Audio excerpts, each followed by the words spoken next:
अस्सलाम वालेकुम नाज़रीन इकराम, रोशनी लाइट चैनल की तरफ से आप सबको खुशामदीद। और नाज़रीन इकराम, आप लोग मेरी वीडियो का थंबनेल देखकर ये सोच रहे होंगे कि ये क्या, एक बार फिर से एपिसोड कैंसिल। अभी तो न्यू ईयर की छुट्टियों और फुटबॉल मैचेस की वजह से कुरैश उस्मान की किस्त 2 हफ्तों के इंतजार के बाद देखने को मिली थी। तो नाज़रीन इकराम, मामला ये हुआ है कि तुर्की में एक बार फिर से आफत टूट पड़ी है।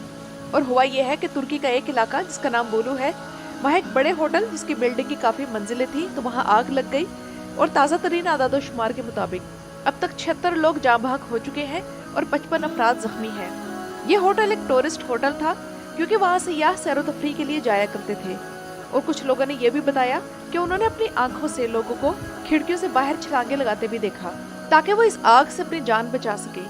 और एक रिपोर्ट के मुताबिक इस होटल में 234 अफराद के रुकने की गुंजाइश थी। और आजकल तुर्की में स्कूलों की छुट्टियां सख्त सर्दी की वजह से चल रही थी, तो ये होटल सयाहों से मुकम्मल तौर पर भरा हुआ था। इन्ना लिल्लाहि व इन्ना इलैहि राजिऊन। अल्लाह ताला जान बहक होने वाले तमाम मुसलमानों के खताओं को माफ फरमाकर उन्हें जन्नतुल फिरदौस में दाखिल करे, आमीन। और नाज़रीन इकराम, आप लोगों को याद होगा कि 2 हफ्ते पहले अमेरिका के एक शहर लॉस एंजलिस में भी आग लगी थी, जिसे बहुत से मुसलमानों ने अल्लाह का अजाब कहा और इस पर खुशियां मनाई। तब मैंने फेसबुक पर जो मेरी आईडी है उससे ये लिखा था कि दुश्मन मरिए तो खुशी न करिए, सजना भी मर जाना। और ये भी लिखा कि मेरे नज़दीक इस बात की अच्छाई बुराई का मेयार ये है कि अगर ये वाकया नबी अकरम सल्लल्लाहु अलैहि वसल्लम के दौर में होता तो उनका क्या रद्द-ए-अमल होता। मेरे ख्याल में उन्हें दुख होता, और मुमकिन होता तो वो इस आग को बुझाने के लिए अपनी मदद की पेशकश करते, क्योंकि हरबी और गैर हरबी काफिर में बहुत फर्क होता है। और हमें अफसोस होना चाहिए कि इतने लोगों को दीन इस्लाम का पैगाम पहुँचाए बिना हम इनकी मौत की खुशी मना रहे हैं।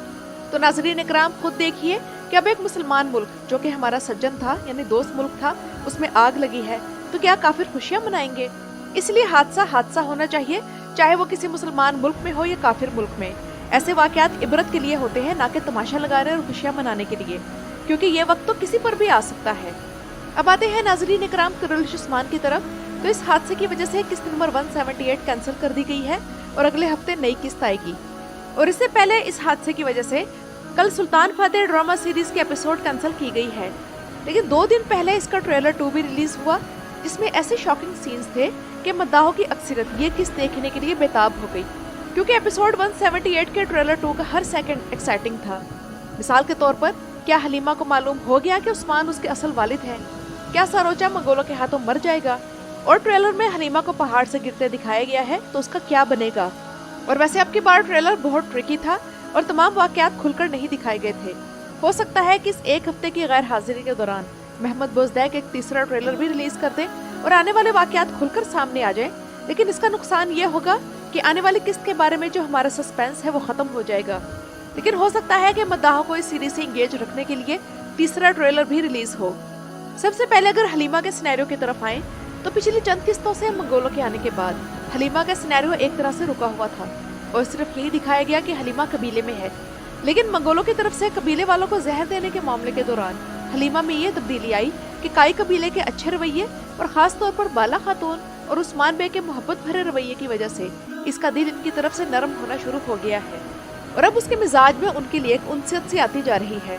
और आने वाली किस्त में हलीमा का राज ही रहेगा और सिनेरियो में सिर्फ ये तब्दीली आएगी कि सोफिया के इसरार पर जब उस्मान बे मंगोलों की कैद से फरार होने लगेंगे, तो वो उस्मान बे को तीर मारने लगेगी, लेकिन खुद उल्टा मंगोलों के चुंगल में आ जाएगी और उस्मान बे उसे मंगोलों के चुंगल से निकालेंगे, जिसके बाद उसका दिल उस्मान बे की तरफ से नरम हो जाएगा और हलीमा की यादाश्त अगली किस्त में वापस आनी शुरू हो जाएगी, क्योंकि जब उस्मान बे उसे मंगोलों के चुंगल से छुड़ाकर अपनी हिफाजत में गार में ले जाएंगे और वहाँ उसे हाथों का पोज बनाकर भेड़िए की छवि दिखाएंगे, तो उसे याद आ जाएगा कि बचपन में भी उसके वालिद उसे इसी तरह ही दिखाया करते थे, कि उसके बचपन में उसके वालिद उसे इसी तरह ही बहलाया करते थे।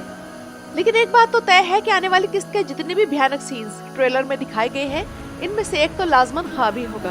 और अगर ये ख्वाब नहीं है, तो हलीमा को असलियत मालूम होने का सिनेरियो ये हो सकता है कि जैसा कि हम जानते हैं कि हलीमा का राज सिर्फ 2 लोगों को मालूम है, यानी कि सोफिया और लुकास, तो लुकास मरने से पहले ये राज फाश कर सकता है। तो इस बारे में अब तमाम हफ्ते हमें सस्पेंस ही रहेगा। और जैसा कि नाज़रीन इकराम, आने वाली किस्तों में 2 किरदारों के इस सीरीज से जाने की खबरें हैं, तो लुकास के अलावा एक और किरदार भी इस सीरीज से जाएगा।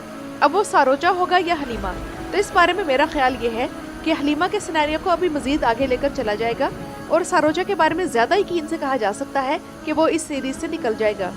क्योंकि इससे पहले इसके वालिद बेहान बे की शहादत के बाद इसकी माँ भी चुपके से गायब कर दी गई थी और हमें बिल्कुल भी नहीं बताया गया कि वो अब कहाँ है। लेकिन यहाँ एक और बात हलीमा के सिनेरियो के हवाले से अहम है कि बेशक इसके अगली किस्त में उस्मान बे और बाला खातून के साथ ड्रामेटिक सीन्स होंगे और शायद इन्हें मालूम हो भी जाए कि मरियम ही हलीमा है, लेकिन कोई भी ऐसा कंक्रीट एविडेंस नहीं है जिसकी मदद से उस्मान बे और बाला को यकीन हो जाए कि यही हलीमा है। यानी कि मतलब कोई शिनाख्ती अलामत या पैदाइशी निशान वगैरह जिससे वो हलीमा को पहचान ले। तो इस हवाले से मोहम्मद बोज़दैक हमें क्या दिखाएंगे ये मालूम होना बाकी है। और दूसरी बात यह कि हलीमा का राज अगर खुल ही जाना है तो किस्त नंबर 180 तक शायद ये हो कि सोफिया का किरदार सीरीज से अलग कर दिया जाए या फिर उसे अलग करने का सिनेरियो शुरू कर दिया जाए। तो ये बात तो कंफर्म है कि हलीमा के बारे में सोफिया तो कभी भी उस्मान या बाला के सामने जुबान नहीं खोलेगी और ये लुकास ही है जो कि इस मामले में मरने से पहले कुछ ना कुछ उगल सकता है। और ट्रेलर में हमें हलीमा के पहाड़ से गिरने का जो सीन दिखाया गया है, तो जैसा कि मैं आप लोगों को अभी बता चुकी हूँ कि हलीमा इस ड्रामे से नहीं जा रही, तो जाहिर सी बात है कि मोहम्मद बोज़दैक ने ऐसा मिसलीडिंग ट्रेलर तैयार किया है कि हम तमाम हफ्ते परेशान रहें। मुझे लगता है कि हलीमा को गिरने से पहले कोई ना कोई पकड़ लेगा। अब अगर सारोजा के किरदार की बात करें तो ऐसा लगता है कि बेगम खातून वाकई उस्मान बे को भूल गई हैं और उन्होंने तोते की तरह आंखें फेर ली हैं और वो इल्बाए आल्प की तरह सचमुच की गद्दार बन गई है और अपने साथ साथ उसने यूसुफ को भी अपने लालच में शामिल कर लिया है। और नाज़रीन इकराम, ये बात नाकाबिले यकीन सी लगती है कि यूसुफ सरदारी की हवस में इस कदर बढ़ जाएगा कि गलत मामलात में अपनी बहन का साथ देने के लिए जायज नाजायज हर काम कर लेगा। शायद इक़्तिदार की हवस ही ऐसी चीज़ है और यूसुफ की फितरत की ये कमजोरी शुरू से ही जाहिर थी। इसलिए मैंने सीजन के शुरू की अपनी एक वीडियो में कहा था कि यूसुफ अपनी बहन के अंडर कंट्रोल है और फातिमा के लिए बिल्कुल भी मुनासिब रिश्ता नहीं है। दूसरी तरफ सारोजा भी शुरू में मम्मी डैडी बच्चा था, लेकिन अपने वालिद बेहान की मौत के बाद उसकी सलाहियतें निखर कर सामने आई और वो फातिमा खातून के लिए अच्छा मैच था। लेकिन राइटर्स ने शायद कुछ और ही सोच रखा है या उसकी मौत भी किसी ख्वाब का ही हिस्सा ना हो।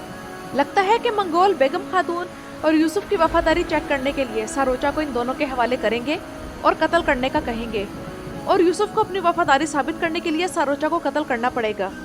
तो नाज़रीन इकराम, तुर्की की साग में शहीद होने वालों के लिए हमें दुआए मग़फ़िरत करनी चाहिए। और इस हवाले से एक इंतहाई तकलीफ दे खबर ये भी है कि इस आग में एक ही खानदान के 14 अफराद जलकर जाँ बहक हो गए हैं, क्योंकि वहाँ सैर तफरीह के लिए जाने वालों में एक औरत जिसका नाम ज़ोहरा सीना गलैतकिन है, वो, उसके 3 बच्चे, उसका शौहर और उसके खानदान के 9 अफराद भी इस होटल में मौजूद थे और वो सब के सब इस आग में जलकर जाँ बहक हो गए। तो नाज़रीन इकराम, ये तो थी मेरी आज की वीडियो। अपने राय का इजहार कमेंट्स में ज़रूर कीजिएगा। मेरे चैनल पर आने का शुक्रिया।